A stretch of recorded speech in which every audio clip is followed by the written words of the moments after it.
It's a joy to see you, Ms. Lindsey. It's a joy to see you, Ms. Jones.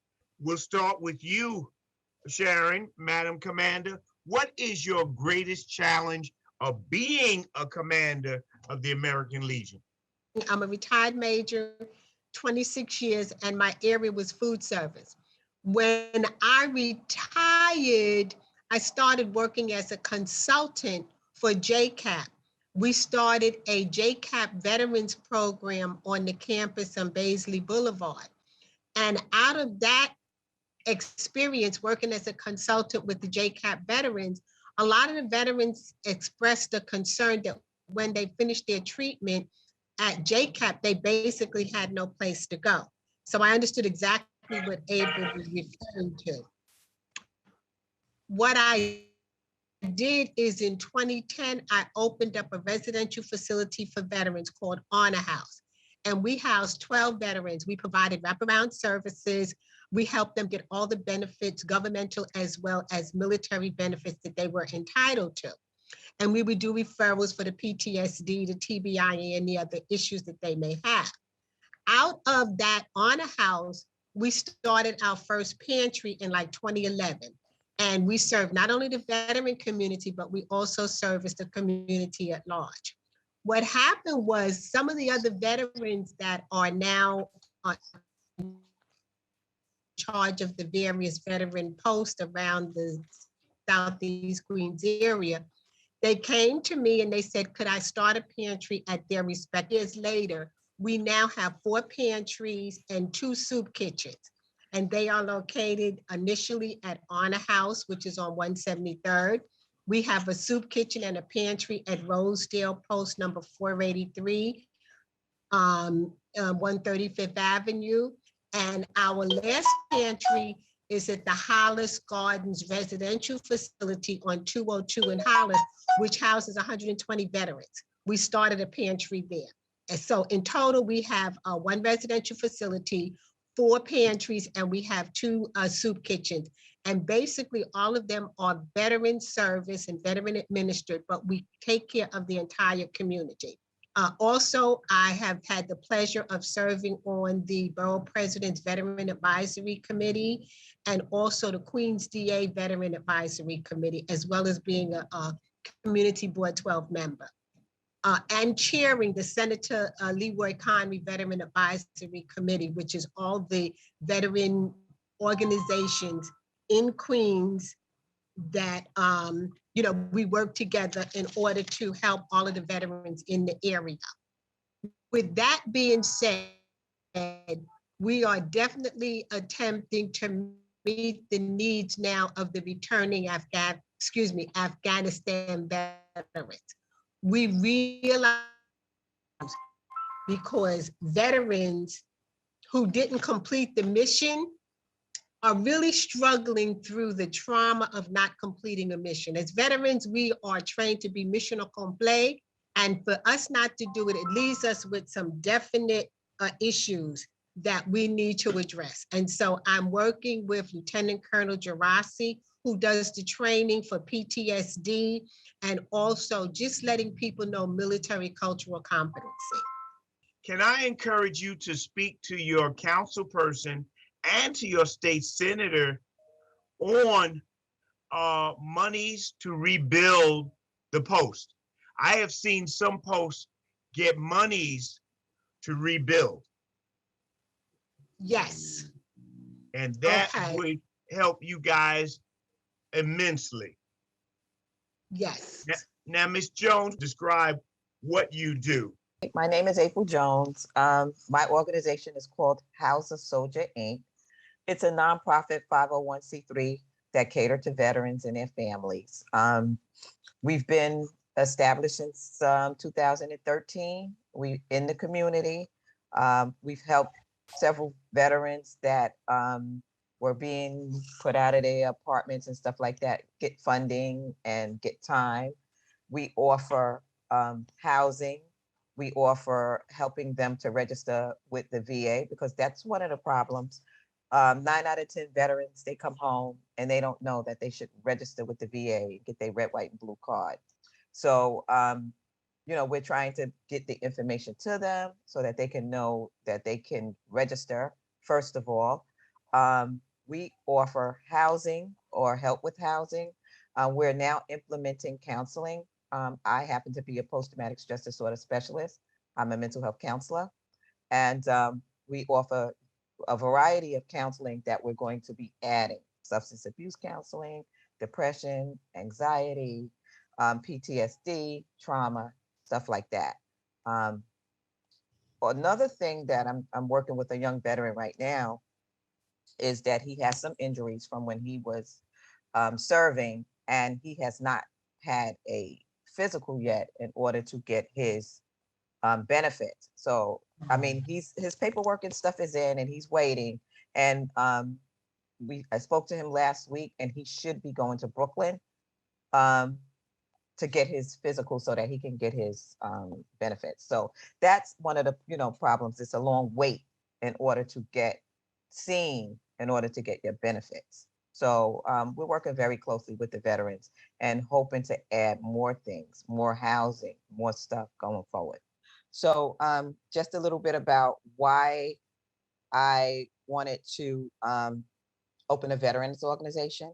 It's because, once I looked into it, I didn't even have to look into it. Almost every member in my family has served in some form of the military, even from the Army to the Marines to the Air Force, to the Navy. There's someone, nieces, nephews, uncles, that have served in the military. My father, my uncles and everybody. So we've served. I haven't served, but the majority of my family have served. And so I thought that, I would like to do stuff for the veterans because I know some of the things that my families went through. My father had dealt with trying to get services and stuff from, being a veteran. So it was my thing to try and help. What is your biggest challenge? It's funding, number one, getting funding.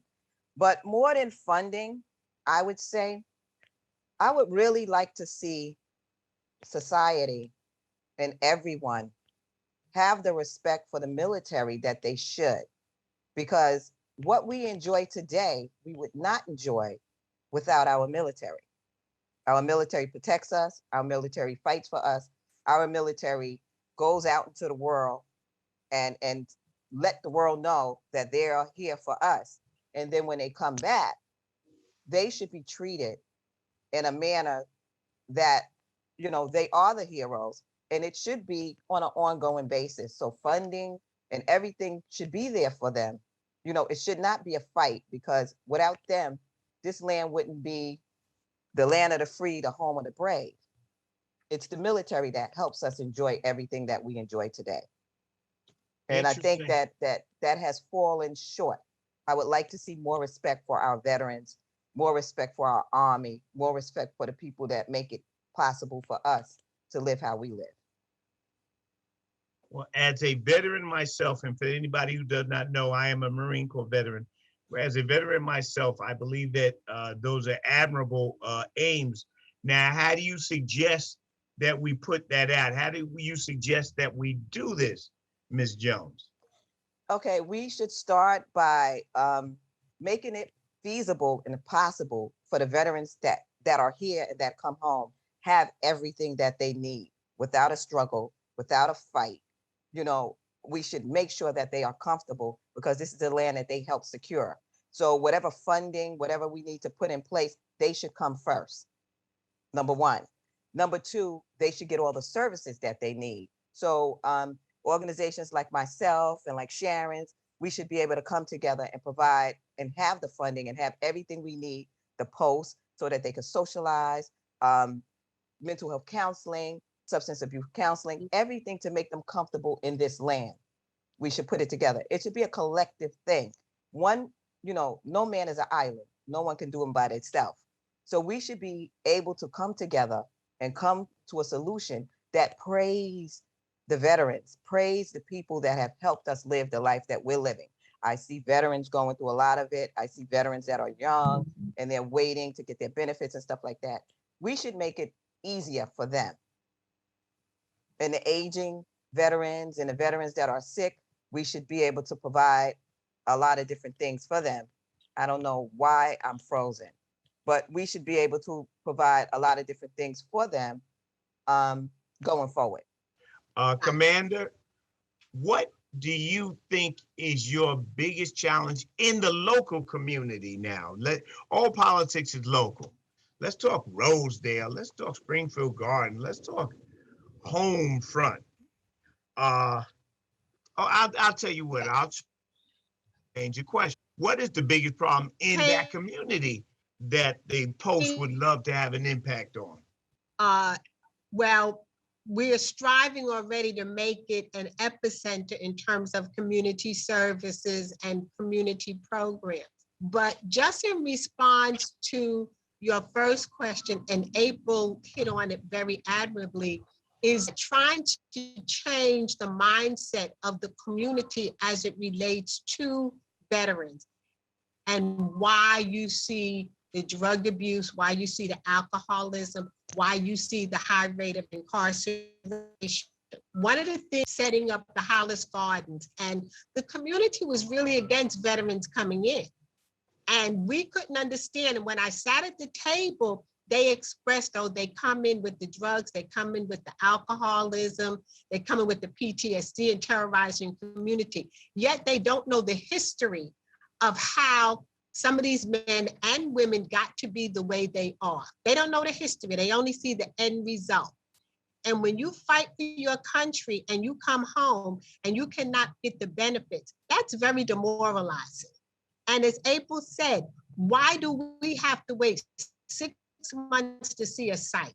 So even when they subcontracting the level of service and the quality service that they should be afforded. And we have to fight for our Black and brown veterans.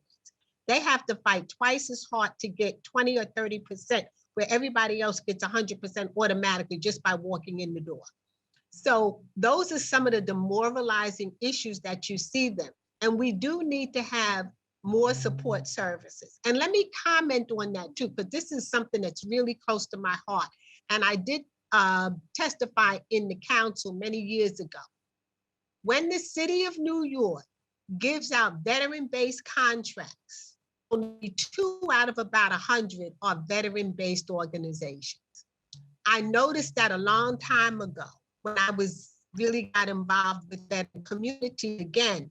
They're giving contracts to organizations that have no veteran history, no veteran knowledge, but they're well-known and they're well-connected. And so in order to appear that they have some veterans on staff, they may hire somebody just to say, we have a veteran, but they're still dealing in corporate culture. They're not dealing in military culture.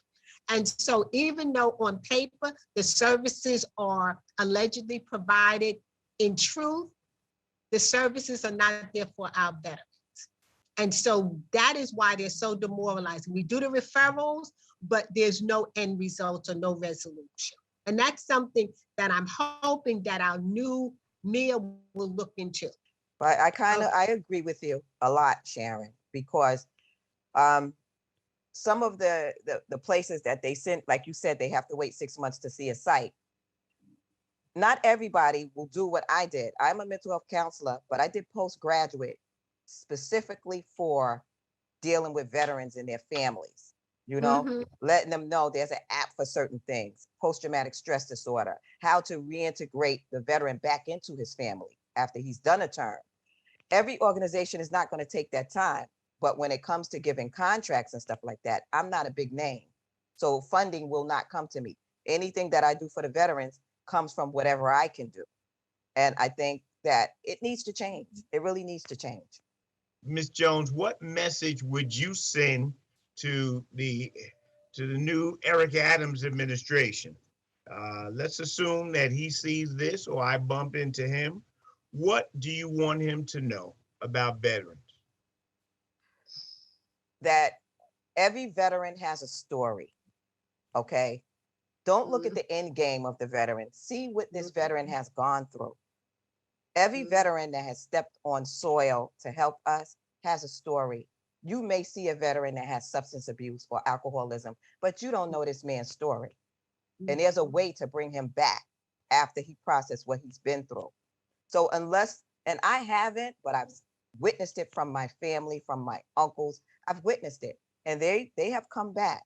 But once you've gone through something, I think they should really see the veterans, not see the veterans, but really see the veterans and what they contribute to our society.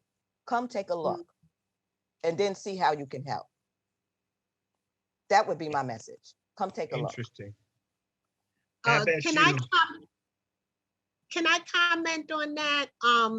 April, you really hit it. And I say that because when we started the pantries that we personally knew, but at each one of the pantries, once we started and we told them this was a veteran basically run pantry, veterans came out of the woodwork to come and help. I mean, it gave them, number one, a sense of purpose. They reconnected with old comrades. And once a week at each one of our veteran-based pantries, they come together and they relive old times. And so when you see it, you really know that there's still hope for them. And yes, they come and they get the support. If they could visit Rosedale, if they could, especially Springfield, which is across from Springfield High School, they must have about 30 veterans and their wives who are also veterans, some of them, or belong to the Women's Auxiliary. They come out every Wednesday and they help and they give out that pantry. And it is such a joy to see them working together as veterans. They take deliveries, they give out the food, they help the line. And I remember when we opened up that pantry, he may have had just the people from his post, which was maybe about 10 people. And of the 10, maybe 7 were able to come out. Now he has like 30 veterans over there, and they all come out and they really help to run that pantry. So I know it gives them a sense of purpose, a sense of mission. And so that is one of the things, like you said, once they have something to show and something to do, plus the support system, you should see them flourishing. And let me put a little advertisement in for Anthony Black.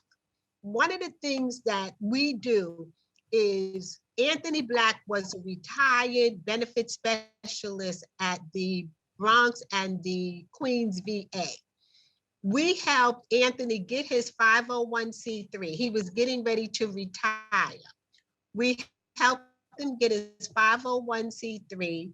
We helped him set up his own organization. And then what we did is we gave him office space at 5298 so that every Wednesday he sets up office and he helps the veterans to get their benefits. And of course we do it on Wednesday because the veterans are there and they come to the pantry. So when people want to come, they come to the pantry, then they go upstairs and we, they see Anthony and he gets them he helps them with readjusting their DD 214 from dishonorable to honorable. He helps them get increased benefits. So we quietly but effectively have been making sure that we provide the services that the veterans need. And we do this without any funding.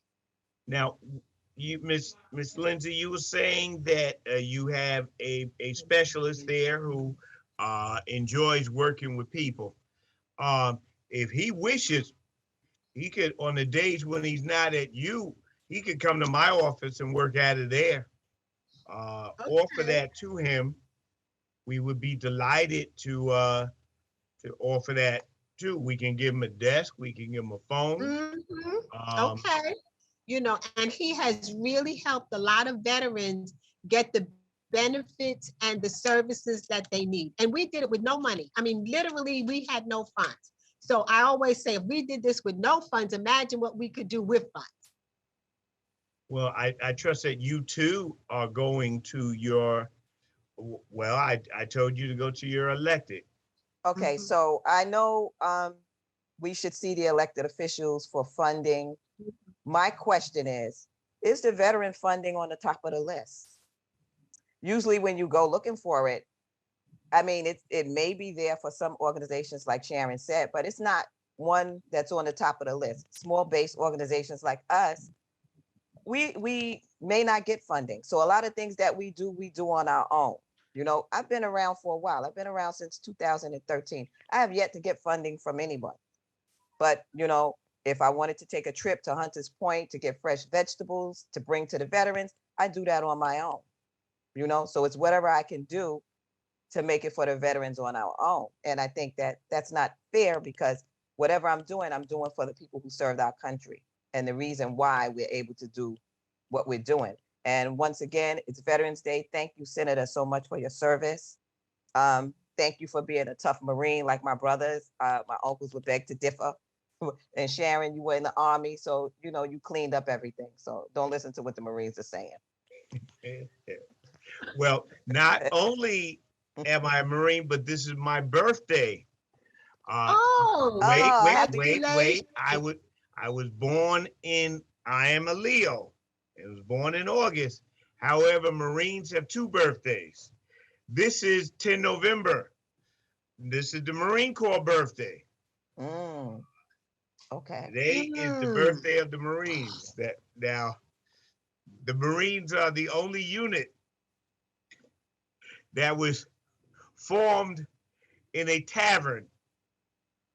Mm, We were Mm. formed in a bar. That that's where the Marine Corps was established in Tons Tavern in 17. Oh Lord, 77. Oh, couldn't be. I can't even remember.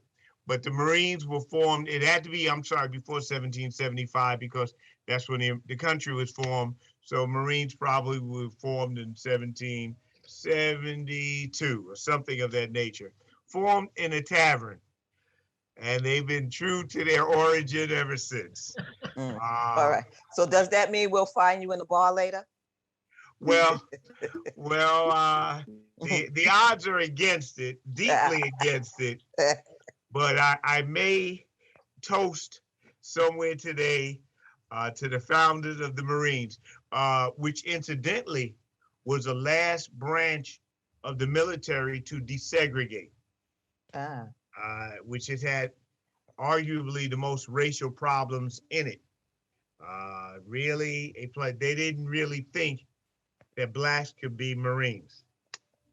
Well, there we go thinking again. right. There we go thinking. Now, you've got a new mayor, a new governor, a new president. This is a new day. Um, how are you guys accessing the different levels of government? How are you going about trying to access government? Well, I and reach out and speak to some of them. I kind of know the locals pretty well because I've been in Queens since 1967. But now I think I'm going to try a different approach. Maybe I'll start writing some letters. I'll start, you know, having some of the veterans sign off with the letters that I write to show that there's more of a need than just asking because I know a lot of the local government. I'm going to look at it. I'm going to hook up with Sharon so she can give me some pointers and maybe we'll go at it together. Mhm. The collaborative Yes. is Yes. always a interesting way. Before I respond to that, I'll let you speak, Ms. Lindsey, Commander Lindsey. How are you going to try to access government? Well, I have a slight advantage. The new mayor and I go way, way back before he even ran for council. We go way, way back because we're both out of law enforcement. I'm a retired dep from correction. So our path crossed maybe about 20 years ago. And we've always saw each other at various functions. And I hope I will have his ear as he goes into Gracie Mansion. And one of the things that I would really like to do is to, again, increase the competency level of those contractors that he has that are giving services to the veterans. There's no one that's really holding their feet to the fire in the quantity of veterans. oh, we're providing roof over their head and food in their bellies. But are they really giving them the concrete services that the contract calls for? And that's what I'm finding they are surely lacking. So Okay. that was something that I would really like to sit and talk to him about making sure that they adhere to the contract with a standard of excellency. Right. Well, And please. just to say, I've written an initiative, right? In order to keep veterans in their homes and help veterans get homes. I've written an initiative on how we could do it. And I think I did bring it to your office and let some of your Anne-Marie and some of the people take a look at it, and they said it was very good. The name of my initiative, Sharon, is Own a Piece of the Land That You Fought For. And I think that if we work together towards doing this, and the way I've written the initiative, it kind of make it where a veteran won't lose. There's a way for him to stay in his house, his home, and we as nonprofit organizations will have the funding to help them. You know, so it's something that, you know, we'll go over, we could sit down with it, but I think it's pretty good because I've taken into account on why and how people lose their homes and why and how the veterans are not getting, you know, why are they getting rooms and not houses when they have a VA bill that gives them 100% financing. So my question is, where is the floor? And I looked for the floor and I've wrote this initiative. I'm not saying it's great, but I think it's a start. Very good. Worthy, I'm glad that you were able to put it on paper or in paper. Here's what I would, if one is looking for funding from the state, one has to remember that the state budget is due April the 1st. Y'all may want to write these things down. The state budget is due April the 1st, April Fool's Day, mind you. Which means that all year long, you should try to keep your local officials apprised of what you're doing. But come, let's see, late January, early February, you really need to have those come to Jesus meetings with them. And you can bring them in and let them see. You have to imagine that you are competing with a lot of different interests, that they got a handful of dollars and a bucket full of needs, that everybody's got a good idea and everybody has a need. And, you know, school kids, seniors, I mean, the STEM program, everybody's got a worthy program and a need. So you're competing with a lot of people. And I understand that people don't give to paper, they give to people. The more you make your program real to the electeds, the closer, the more likely you will be funded. Now the city, they give their money on May the 30th, the budget of the city is due. So you're still pushing the same February, March. February, you're doing the state, but March, you're doing the city. And you can watch it to see how is it going. Now, as an elected, I want to make sure that first things first, everybody has their paperwork right. 501c3, all of those things. Have you filed and are you all of the paperwork right? And that gives you time to get it right before. Then what am I looking for? I personally want to know, are you really meeting the needs of people? I'm the type to drop in and see what you're doing. Right. We'll speak to people on the side and see what they tell me. The people who are at your facility or whatever, are they happy with it, or are they telling me, oh, this is a horrible place? All of those things have to do with what I say.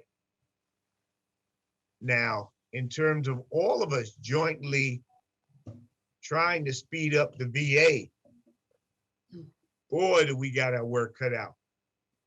COVID had just about crippled the response time of the VA. It was bad before, but with COVID, it is on seemingly life support. I am a disabled veteran and I wanted to get tested recently. And I applied, boy, around 4 months ago, and I went through DAV. They are one of the best, Disabled American Veterans Organization. And I have not heard from them since. The situation has gone from bad to worse, just when we didn't think it could. I don't really see a light at the end of the tunnel there in terms of better quality service. Not until we beat this COVID business and people are back at work. Am I reading it wrong, Ms. Lindsey? No, you are so much on point. Like you said, it was bad before and now it has become non-existent. Sometimes a lot of the clinics were completely closed down. And even now, as we allegedly reopen, they still don't have the level of services or the manpower. A lot of people did not return. As you know, we do have a personnel shortage throughout the country. So even if they're open full scale, they still don't have the qualifying personnel to meet the needs. That's why they have a lot of subcontractors who take the money but provide less than standard care. So that's the dilemma. And I don't see that situation improving. I would concur with you. I don't see it improving. The best we can do is what Ms. Jones is suggesting, that we can help people get all of their paper right. Your best bet at a response is to try to get keep it simple. Have all of your papers together, have every single thing together the first time so they don't have to write back months later and say, hey, where's form 55 or whatever. It's in shambles over there. And I've got a unique situation, Ms. Jones. I have not used my DD-214 in years. Okay. In years. And the flood from Hurricane Katrina took out the original copies. So it's hard for me to prove that I am a veteran. You can request it. You can request it. I did several months ago. Still not here. Nobody there to process the paperwork. Did you do it online? Did you do it? No, I did it the old-fashioned way. No. I mailed it. No, you got to do it online. You got to go to the e-file and you got to request your DD-214 the e-file way. And that way it goes right into the system, not waiting for somebody to look at the mail. So you have to do that. And once you do that, you'll get a response. You might even get a copy of your DD-214 emailed to you because you can go in, you set up an account, you can go in, put all of your information. They'll know who you are. They'll know how to find your records and they'll be able to go into the system and send it to you. Well, I will try it, although I have requested it 4 months ago with no response. I might as well. I have nothing to lose by trying to go at it in an electronic fashion. Right. So maybe we should get together collaboratively. Excuse the talking. I had brain surgery, so it's a little hard for me to speak. But collaboratively, we should get together and hold like informational seminars where we actually show the veterans how to go in and do the e-stuff and how to apply and how to get their DD-214. Maybe we can do how to register for the funding for housing online, how to register to go and see a doctor online, how to register everything electronically, how to use the computer to their benefit. And maybe we could do that like twice a year or whatever the case may be, in the spring and in the fall, or in the spring and in the winter. and kind of, with the young veterans that's coming out, they're like in their 20s, 22, 23. They're very young. A lot of them don't even know that they have to sign up to get their red, white, and blue card, but they can do that online too. So, I mean, maybe if we start to, information is the key to everything. So maybe if we start providing the information for them, we could get somewhere having, seminars and just letting them know when they get deployed. I know there was someone that I knew who gets a list of everybody that's coming home. And maybe we can let them know that, hey, you can join Sharon, Lindsey, April, and the senator. They're having a seminar on what you should do to register and get your benefits and, actually get in there. So I don't know, just a suggestion. I like those ideas, and I will continue to pray for your recovery. Yeah. Uh, and I like working with both of you to work with the community and anybody else who, if we can figure out who has the list of who's coming home, that would really be great. I know his name. I gotta remember it, but he has the list. He's over at the Benjamin. He used to be at the Benjamin Moore Post all the time, but he gets the list. And I gotta remember. And we could probably get the list from him, and we could start to do our mails and emails and stuff like that to him, and just say, we would like to reach out to them so we could have seminars. Now, let's just remember also, these young people that's coming home, they are computer savvy, they're tech savvy, they want to raise families and have families. So this might be new people coming into our community, buying homes and getting their 100% VA loans to buy homes and able to buy homes and able to afford it. So this may be a whole new influx of people coming into our community that can put money into our community, and can really help our community. So, it could work a whole bunch of different ways. I'm there. Now we're down to the last few moments of the show, and I'm going to give you all a chance to compose your minds for your last statement. This is it, my friends. Everything you didn't say before. Um, this is only this show. I like the idea of working with y'all, especially if we could get the list of everybody's coming home. I would love to make sure that we send a letter to these folk with my office, giving all of the help in the local community, what's out in the local community for them of every different type, whether it be physical, mental, spiritual, whatever. Um, so, I would love to be able to do that and to write such a letter. Uh, if either of y'all know how to get this list, have a conversation with me, because we would like to regularly send out a first things first, a thank you letter to such people.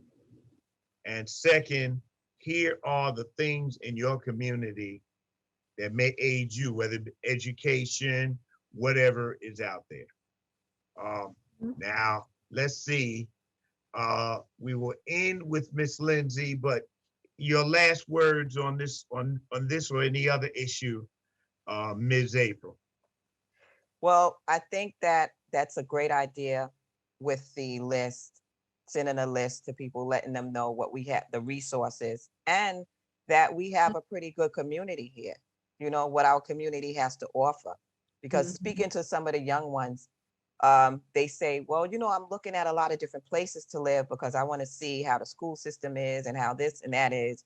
And I was approved to buy a home up to 500,000. And I'm saying to myself, we could have this type of people, these type of people come to our community and help with our community. So that would be excellent. And just to let everybody know, my website is www.houseasoldier.org. Please visit my website and you'll get a list of the things that we do. And it's been a pleasure meeting you, Lindsey, just to say. Same thing. Long overdue. Long overdue. Yes. Miss Lindsey. Okay. In closing, I'd like to say thank you for bringing this forum together where we could basically, let the community know what are some of our concerns and what we both plan to do in terms of helping the veteran community. And as I'm looking at our skill sets, you know, we have been doing referrals for PTSD and TBI, and I didn't really know that April did this. So already this alone has allowed me to have another resource that is effective, and she has a good understanding of the veteran community. So I'm very appreciative of that. And yes, we would like to increase our boots on the ground services, you know, to the veterans. We want them to feel like they can come into their community. They don't have to go all the way to Woodhaven in order to get services. No. They can take the M4 bus or the M4 and come right down Merrick Boulevard or wherever April is and get the services. They don't have to go Right. outside of our immediate community, because the And I services do are here. video. Yeah, I do video. I do video counseling. I'm set up with therapy sites. I have a full, you know, thing. I do video. I happen to be very good with couples. I don't know how that turned out, but I have a full calendar with the couples. But yes, and I'm going forward, you know, for every 5 or 6 people that I see, I'll see a veteran for free if I have to. You know, I'm not going to worry about funding and this, that, and the other. There's a veteran that needs to have mental health counseling, that needs to deal with the PTSD. I'm here. It's not really about the funding. Well, that is a beautiful thing. Most people who are dealing with veterans, there are other more lucrative ways of making money. This Right. usually is a labor of love. Right. Now, on Veterans Day tomorrow, we really wish everyone well. All of the veterans, we wish you well. And this is your day. People confuse Memorial Day, which is a day that we honor the deceased, especially those who died in battle, with Veterans Day, which is a day we honor veterans, with Armed Forces Day, which is a day that we honor those who are active in the military. 3 different days, 3 different groups, and this is Veterans Day. And today, of course, is 10 November, the Marine Corps birthday, which is one of the greatest honors. So having said those things, my friends, a pleasure to spend some time with you as we struggle to making America a better place, and America a place that understands that it is a better place because of veterans. Right. Thank you all, and God bless Thank you. Thank you. Okay.